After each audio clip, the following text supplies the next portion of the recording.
हाँ, अगर आपका बचपन से सपना है कि डॉक्टर बनना है, तो उसका पूरा रास्ता कैसा बनते, क्या करना है और कौन-सा एग्ज़ाम लिखना पड़ता है उसके वास्ते, तो ये वीडियो आप लोगों के वास्ते है।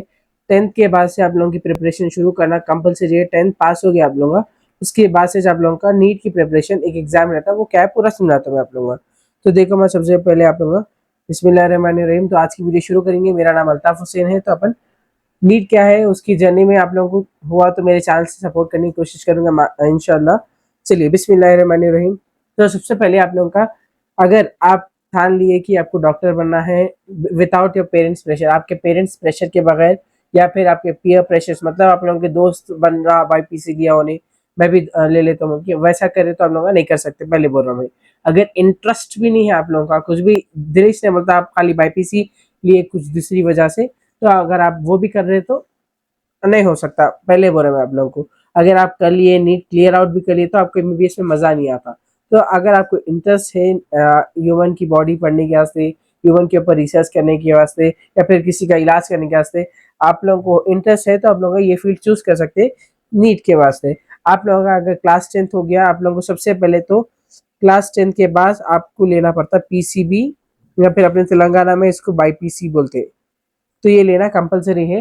तो पीसीबी और बाईपीसी लिए तो आप लोगों को क्या होता है, आगे आप लोगों का डॉक्टरी के लिए एलिजिबल रहते हैं, उनके बता रहे। हाँ, तो अब 10th में आप लोगों का 10th हो गया, उसके बाद आप लोग 11th में ये कोर्स ले लिए पीसीबी या फिर बाईपीसी ले लिए।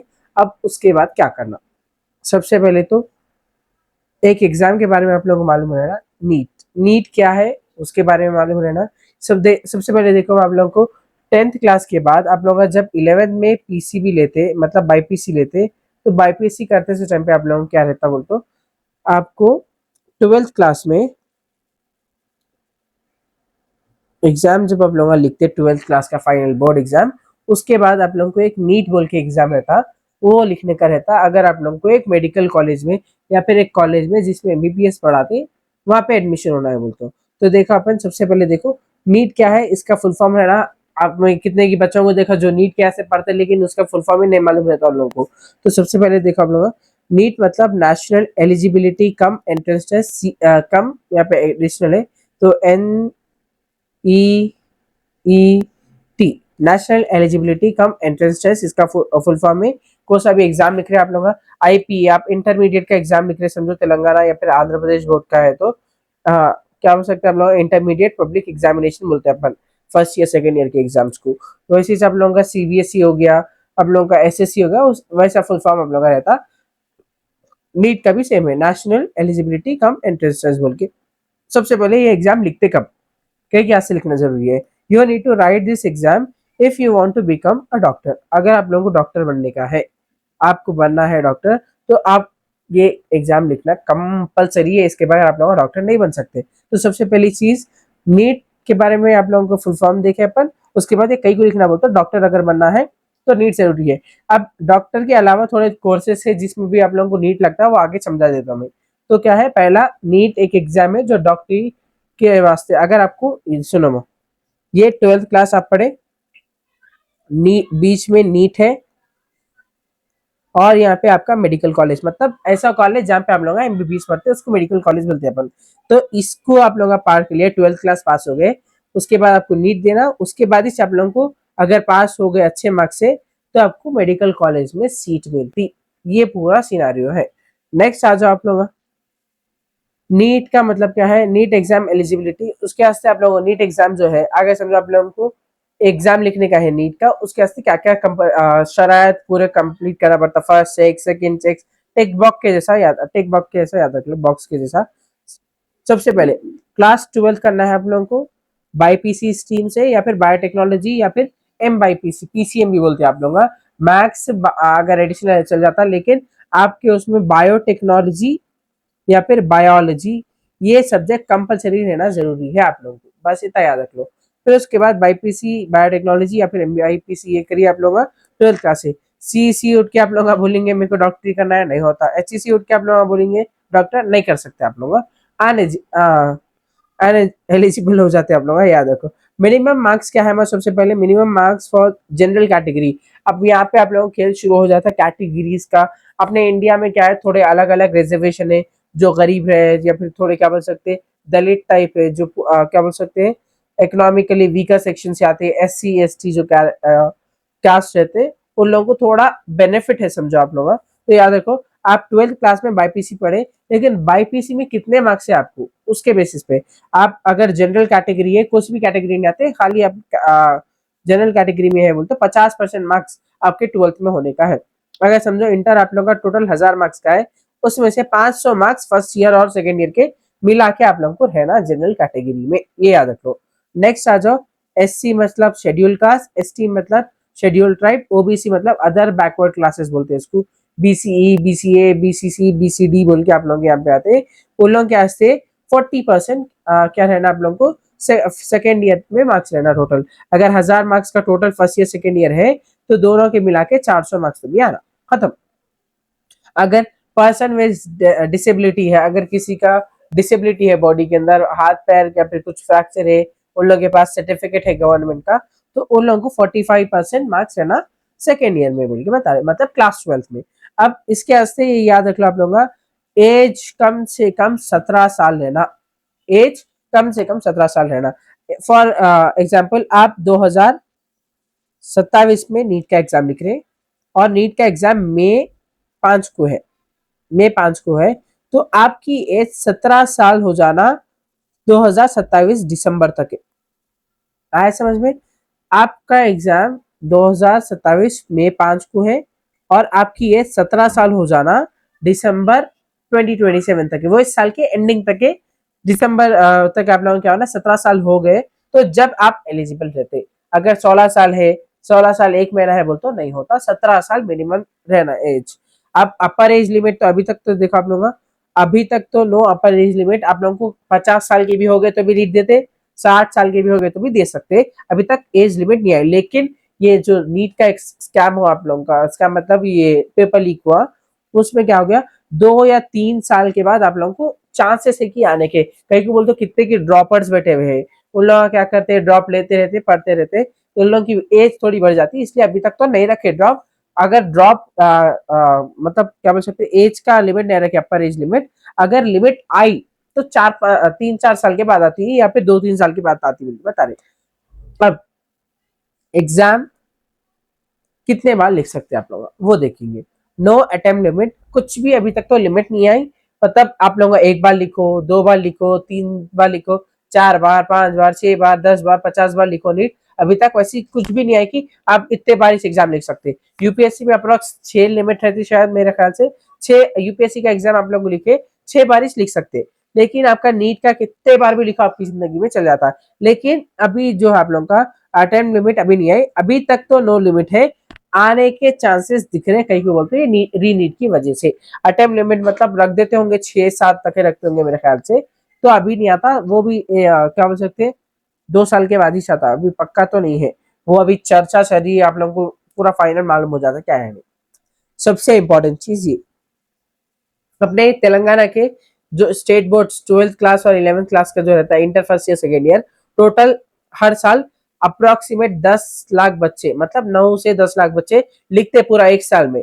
तो नीट के कितने बच्चे नीट में कितने बच्चे अटेम्प्ट करते, वो कितने बच्चे क्या बोल सकते हैं रजिस्टर करे, कितने बच्चे पास हुए, वो भी बता रहा हूँ मैं आप लोग को। तो देखो नीट में कंपटीशन कितना है वो देखो। सबसे पहले 5 साल का ट्रेंड है, ऑफकोर्स चैट जीपीटी से निकाला, यही से, और ये इसको अपन रेफरेंस के हिसाब से लेके सकते हैं, बस इतना ही। तो देखो सबसे पहले ईयर को से साल में कितने बच्चे रजिस्टर करें, कितने बच्चे रजिस्टर करें, कितने बच्चे अपियर हुए और कितने बच्चे क्वालिफाई हुए, वो आप लोगों को पूरा बता रहा हूँ यहाँ पे। तो सबसे पहले देखो आप लोगों का 2021 से 2021 में रजिस्टर्ड एस्पिरेंट्स कितने हैं आप लोगों के, बोल तो कितने बच्चे एग्जाम का फॉर्म भरे की अप्लाई करे उन लोग हम लिखने वाले बोल के। तो 2021 में 16,14,777 बच्चे क्या करें, अब रजिस्टर करें, लेकिन तकरीबन 15 लाख बच्चे 44,000 आप लोग क्या हुए, 45,000 अपियर हुए, समझो अपियर मतलब एग्जाम लिखने गए। आप लोगों का ड्रॉप आउट अप्रोक्स 50,000 के ऊपर ही छूंगा, 50,000 बच्चे तो लिखने भी नहीं गए एग्जाम। और इसमें से जो 15 लाख 15.5 लाख जो बच्चे लिखे, उसमें से क्वालिफाइड मतलब 50% बच्चे आप लोगों के डिस्कालीफाई होते, 50% पास होते। तो इसमें से 8,70,000 बच्चे क्वालिफाई हुए बोल के बता रहे, बाकी पूरे फेल हो गए। क्वालिफाई मतलब बहुत कम मार्क्स से पास हुए इन लोग, क्वालिफिकेशन बहुत कम आता, रैंक बहुत ज्यादा हाई नंबर पे आता। 2022 में 18,70,000 बच्चे रजिस्टर करें, लिखने कितने आए, तकरीबन 1 लाख का ड्रॉप आया यहाँ पे, मतलब 1 लाख बच्चे तो लिखने नहीं गए, कितने 17,60,000 बच्चे। नेक्स्ट इसमें से क्वालिफाई कितने हुए, उसका अप्रोक्सीमेट आधा नंबर आया, 10 लाख के करीब है मिलके बता रहे। नेक्स्ट आप लोगों का 2023 में 20,90,000 के करीब बच्चे रजिस्टर करें और 20,40,000 बच्चे लिखने के, उसमें से आधे बच्चे मतलब 11,45,000 50,000 क्या हो गए बच्चे क्वालिफाई हुए बोल के बता रहे, पास हुए। और उसके बाद 2024 में 24 लाख बच्चे रजिस्टर करें, 23,33,000 बच्चे लिखने गए, इसमें से 13 लाख बच्चे पास हुए। फिर उसके बाद नेक्स्ट आ जाओ आप लोगों का 2025 में 22 लाख बच्चे रजिस्टर करें, उसमें से 22,76,000 थे, उसमें से 22,09,000 बच्चे लिखने गए और 36,000 बच्चे क्या हुए पास हुए बोल के बता रहे। अब देखो आप लोगों का नीट जो है इतना ये हुआ 2026 में तकरीबन 22 लाख बच्चे लिखने गए, समझो बस इतना ही याद रखो हम लोग। तो 22 लाख बच्चे लिखने गए, 2 बार हुआ आप लोगों का रीनीट का बोल रहा हूँ, नीट का बोल रहा हूँ, तकरीबन 22 लाख बच्चे लिखने गए तो बोल के बता रहे। नेक्स्ट आ जाओ इंडिया में, अब इतने बच्चे लिख रहे और 12 लाख बच्चे पास हो रहे, क्या सबको सीट मिलती है अपने इंडिया में, नहीं मिलती। 12 लाख के 12 लाख बच्चों को पास हो गए तो लोग मिलती सीट, नहीं मिलती। अब यहाँ पे कंपटीशन कितना है देखो, अपने इंडिया के अंदर सीट्स कितने मेडिकल कॉलेज के, सीट किसको बोलते हैं आप लोगों का एक कॉलेज है समझो, Altaf institute of medical sciences मेरा है, AIMS, ये एम्स मेरा है, खाली हाइपोथेटिकल है देखो, सीरियस ले लेंगे। Altaf institute of medical sciences ये मेरा कॉलेज है समझो, जब पे मैं MBBS पढ़ाता हूँ बच्चों को, उसमें मेरे पास 100 एडमिशन की कैपेसिटी है, 100 से ज्यादा बच्चे नहीं आते, तो इसको अपन मेडिकल सीट्स बोलते। तो अपने इंडिया में क्या है, MBBS seats in India, India के अंदर MBBS सीट्स कितने बोलते देखो, सबसे पहले कैटेगरी आप लोगों का देखो, गवर्नमेंट सीट्स रहते, मतलब गवर्नमेंट कॉलेजेस के, प्राइवेट कॉलेजेस के और डीम्ड यूनिवर्सिटीज। डीम्ड यूनिवर्सिटीज मतलब इन लोगों का सेपरेट इंडिपेंडेंट रहते, अब इन लोगों का इन लोग देख सकते हैं हर चीज, और इन लोग पैसे वाले रहते मतलब प्राइवेट टाइप में रहते, उनके बता रहे। गवर्नमेंट कॉलेजेस के टोटल अप्रोक्सीमेट दानों में एग्जैक्ट नंबर इसको लेके मत चलो, थोड़ा थोड़ा ऊपर नीचे होता। तो गवर्नमेंट कॉलेज के सीट्स कितने बोलते हो, 58,583, मतलब 58,500 के करीब आप लोग के गवर्नमेंट सीट्स है। बच्चे कितने पास हुए थे, 12 लाख। और एडमिशन मिलने के चांसेस कितने हैं, गवर्नमेंट सीट्स, गवर्नमेंट कॉलेजेस क्या है वो भी बताता हूँ आप लोगों को। प्राइवेट कॉलेजेस के सीट्स कितने में 55,000 है समझो, और डीम यूनिवर्सिटीज के 12,000। टोटल इंडिया में अपने 1,30,000 सीट्स है, उसमें से पास बच्चों कितने बच्चे हुए पास, 12 लाख। 12 लाख में से कितने बच्चों के मेरे 1 लाख, अगर मैं आप लोगों को अप्रोक्सीमेट लेना चाह रहा हूँ, हाँ यहाँ देख लो आप लोग, इसको मैं यहाँ पे जो है आप लोगों के बच्चे 13 लाख पास हुए समझो, और सीट्स मेरे पास इतने अप्रोक्सीमेट वाली ले रहा हूँ मैं,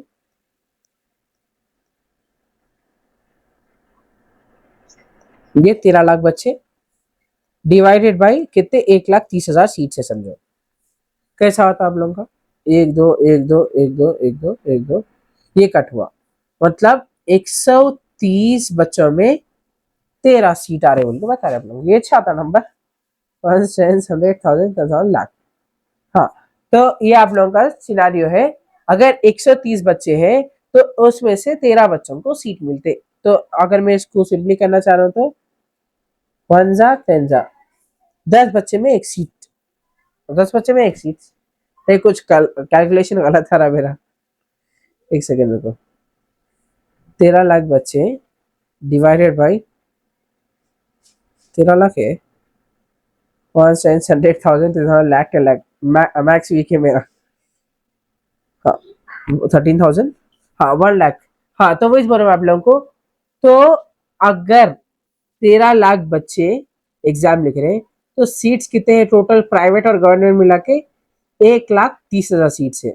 तो ये सिनेरियो चला बोल के बता रहे हैं, आप लोगों का हर 13 बच्चों में एक सीट, हर 13 बच्चे या फिर खाली बस याद रखो आप लोगों का, तो क्या आ रहा यहाँ पे, ये मैथ्स का कैलकुलेशन मेरे से नहीं होता, खाली बस देखो अब ये 13 लाख बच्चे हैं, उसमें से 13,000 आप लोगों के क्या है, 1,30,000 आप लोगों के सीट्स है इंडिया के अंदर। तो मैं आपको बताना क्या चाह रहा हूँ, मैं बोलता हूँ सबसे पहले देखो, ये गवर्नमेंट कॉलेजेस के जो सीट्स है वो अपने काम के रहते, ये कितने हैं टोटल, 58,000 सीट्स है। बच्चे कितने हैं टोटल, 13 लाख पास हुए समझो, 13 लाख बच्चों में से 58,000 बच्चों की सीट देने का है। बहुत कम आता नहीं आता आप लोगों का, तो वही बता रहे।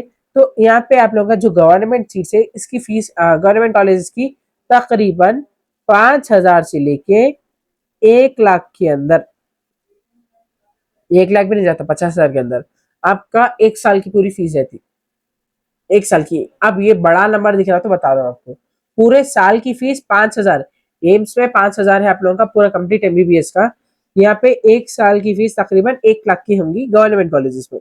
आपको ये पूरे पैसे भी माफ भी हो जाते अगर ए कैटेगरी सीट आ गई। और प्राइवेट कॉलेजेस की फीस क्या रहती सुनो, 70 से 2 करोड़ के बीच में, 70 लाख से 2 करोड़ आप लोगों का पूरा एमबीबीएस होता है इसमें, आया समझ में। तो 20 लाख रुपए से 25 लाख आपके सालाना खर्चा आता है प्राइवेट कॉलेजेस का। सेम विद डीम यूनिवर्सिटीज, इन लोगों का आप लोगों का कोर्स का खर्चा अगर 5 साल 5.5 साल का एमबीबीएस है तो आपको कम से कम 2 करोड़ रुपए पूरा मिला के रहता, कम से कम 70-80 लाख, ज्यादा से ज्यादा 2 करोड़ तक आप लोगों का क्या है प्राइवेट और डीम यूनिवर्सिटी का खर्चा। अगर यहाँ पे देखें एमबीबीएस अपन 5,000 से 1 लाख के बीच में या फिर 5 लाख के बीच में आप लोगों का पूरा हो जा रहा, और ये पैसे भी आपको स्कॉलरशिप के थ्रू फ्री में हो जाता पूरा। ये है गवर्नमेंट एंड प्राइवेट कॉलेजेस का डिफरेंस। नेक्स्ट आ जाओ आप लोग अपने तेलंगाना की बात कर रहा हूँ भाई, एमबीबीएस सीट्स ये तो टोटल आप लोगों का इंडिया में हो गया। अपने तेलंगाना में कितने, तेलंगाना में गवर्नमेंट कॉलेजेस के सीट्स कितने बोलते हो, तकरीबन 4,000 है समझो, प्राइवेट कॉलेजेस 4,500, तो टोटल मिला के अप्रोक्स आप लोगों का 8,500 सीट्स आपने तेलंगाना में है। अब तेलंगाना का थोड़ा कट ऑफ हर हमेशा कम जाता, कहीं बोल तो 80,000 बच्चे या 1 लाख बच्चे लिखते तो उसमें से इतने सीट्स आते। अब 80,000 में से भी 30,000 ही क्वालिफाई होते, उसमें से थोड़ा आप लोगों को आसान है, इसलिए थोड़ा आप लोगों के कम मार्क्स में भी तेलंगाना में मिल जाता। MBBS seats in Hyderabad, Hyderabad में आप लोगों के 600 सीट है, प्राइवेट कॉलेजों के 2,050, टोटल मतलब 2,650 सीट्स अपने हैदराबाद में है। तो आप लोगों को 600 सीट की आदत से लड़ने का है हैदराबाद में, हैदराबाद में थोड़ा कंपटीशन ज्यादा रहता।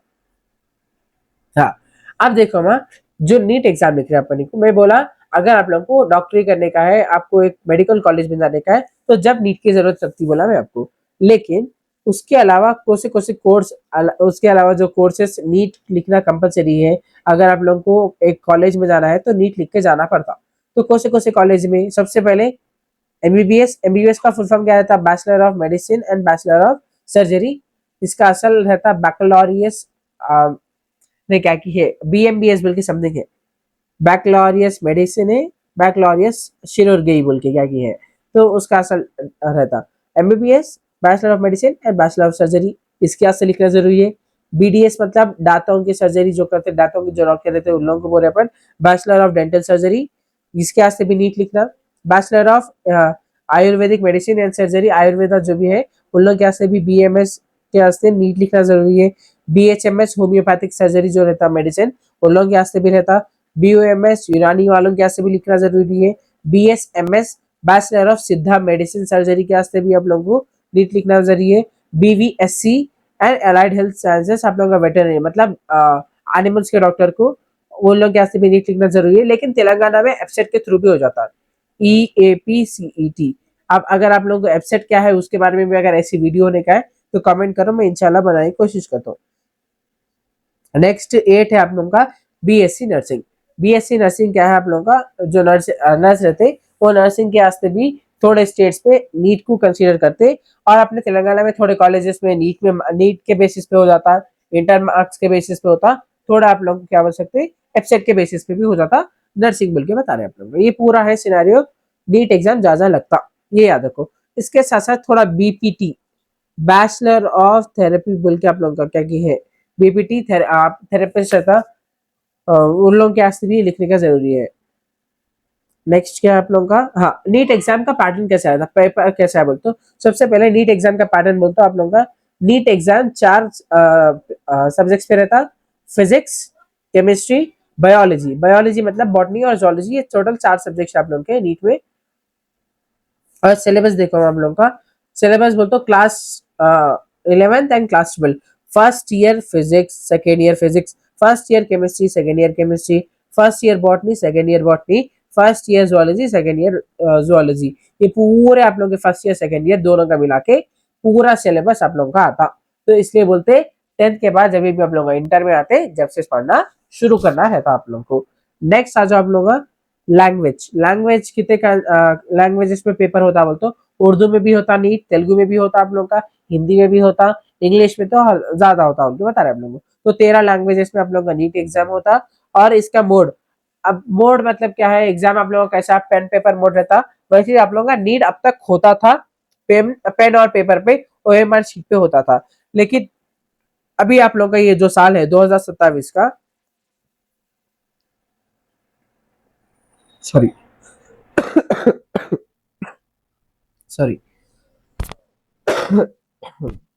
सॉरी, हाँ तो देखो आप लोगों का ऑफलाइन है आप लोगों का।